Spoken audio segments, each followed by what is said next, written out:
Welcome to Cubs Wrigley Report, your home for Chicago Cubs breaking news, trade rumors, analysis, and everything happening around Wrigley Field. Chicago Cubs received extremely concerning news this Monday. The front office confirmed that shortstop Dansby Swanson will be placed on the 10-day injured list with a left oblique muscle injury. The injury occurred during Sunday's heavy 11-4 loss to the St. Louis Cardinals at Wrigley Field. Swanson felt discomfort early in the third inning. On the very first pitch he faced from opposing pitcher Hunter Dobbins, he removed his helmet, visibly showed signs of pain, and immediately left the game. James Triantos finished the at-bat in his place, while Nico Hoerner moved from second base to shortstop in the fourth inning. An MRI is scheduled for Monday, and the results will determine the true severity of the injury. The injury comes at a critical point in the schedule.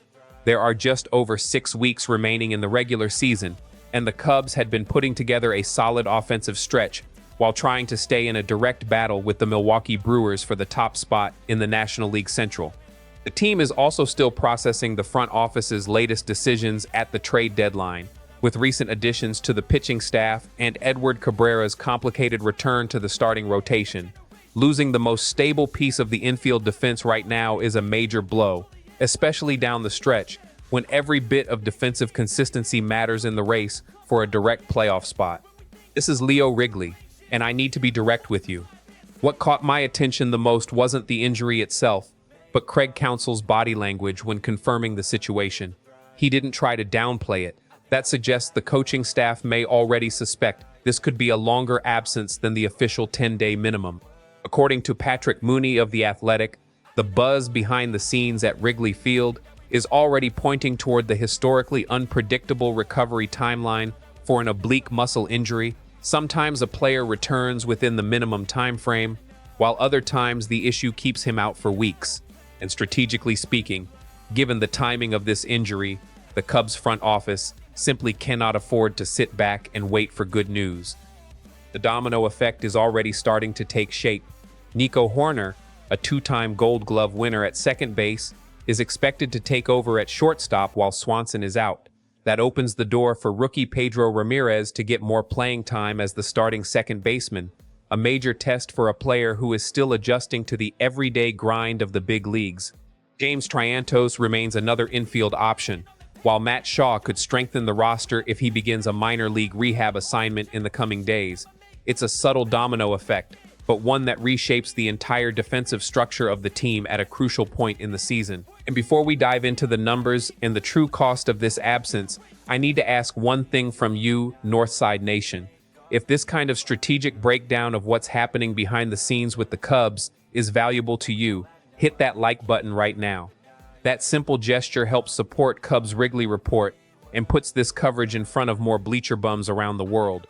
With that done, let's get straight to the point that really matters: the financial impact of this injury. Let's talk numbers, because that's where the pain really hits the front office. Dansby Swanson is only in the fourth season of a massive 7-year, $177 million contract signed in December of 2022. That deal keeps Swanson at Wrigley Field through 2029 and represents the second largest contract in franchise history, behind only the 8-year, $184 million deal outfielder Jason Hayward signed before the 2016 season. This season alone, Swanson is expected to earn a total salary of $28 million, putting him among the highest-paid players on the current Cubs roster, alongside names like Alex Bregman, who signed a 5-year, $175 million deal last winter. Every day he spends on the injured list is, in practical terms, money invested in a player sitting on the sidelines without directly contributing on the field, and that hurts twice as much during a stretch run when every win carries enormous value for the playoff push. The front office can't simply replace that kind of investment with a minor league player without feeling the impact on the team's competitive budget. Historically, Swanson is not a frequent injured list player. Since the beginning of 2020, he has appeared in 955 of 995 possible games, a level of durability that few shortstops around the league can maintain. His only 2 previous injured list stints came in 2023 and 2024, both lasting 10 days and neither involving a major injury. The important detail here is the type of injury. Oblique muscle issues have an inconsistent history in baseball sports medicine. Some players return exactly on the minimum timeline. Others, depending on the severity of the injury, miss 4, 6, or even 8 full weeks, losing a significant portion of the season's final stretch. This same type of injury has sidelined important players on other teams for nearly a month in recent seasons, which is exactly why Monday's MRI is so important for the Cubs' immediate planning. And you, the fan, can probably already imagine how this is being viewed in Milwaukee.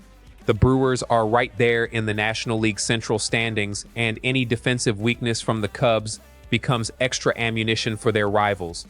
It's not an exaggeration to say that shortstop is the heart of this team's defense. Swanson leads the position in advanced defensive metrics, and his absence creates a weakness that rivals like the Brewers, Cardinals, and even the Reds will try to exploit in every head-to-head matchup against Chicago over the next several weeks.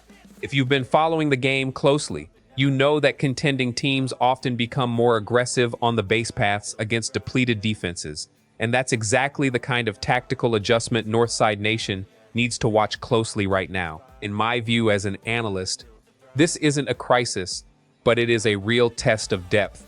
The Cubs invested heavily in infield depth, precisely for moments like this, and now it's time to see whether that strategy pays off. I believe the decision to immediately place Swanson on the 10-day injured list was the right one, rather than trying to force an early return. Historically, rushing back from an oblique injury can become costly, both on the field and in terms of the roster's long-term planning. If Hoerner can maintain his defensive level at shortstop and Pedro Ramirez performs well at second base, this could even become an opportunity for an internal discovery that the front office values when building the playoff bench. But let's be realistic. The team's ceiling drops without Swanson's bat and glove on the field, and the front office knows that. And now I want to hear from you, Bleacher Bums. Do you believe the Cubs can survive the next few weeks without their starting shortstop? Or could this injury cost them the division lead?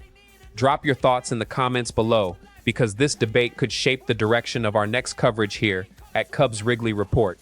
Take care, and I'll see you next time.